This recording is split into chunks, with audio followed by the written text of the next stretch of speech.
ఇంటిలో గన్తో కాల్చుకొని Hydraa commissioner Ranganath gunman ఆత్మహత్యాయత్నం చేసుకున్నాడు.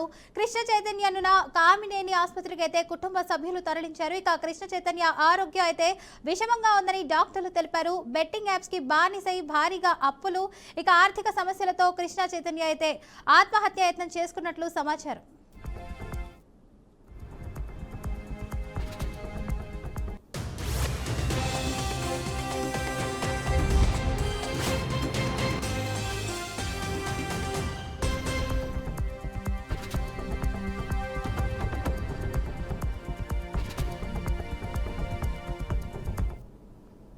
హయాత్ నగర్లోని తన ఇంటిలో గన్తో కాల్చుకొని హైడ్రా కమిషనర్ రంగనాథ్ గన్మన్ ఆత్మహత్యాయత్నం చేశాడు. ఇక కృష్ణ చైతన్యను కామినేని ఆసుపత్రికి అయితే కుటుంబ సభ్యులు తరలించారు. కృష్ణ చైతన్య ఆరోగ్యం అయితే విషమంగా ఉందని డాక్టర్లు అయితే తెలిపారు.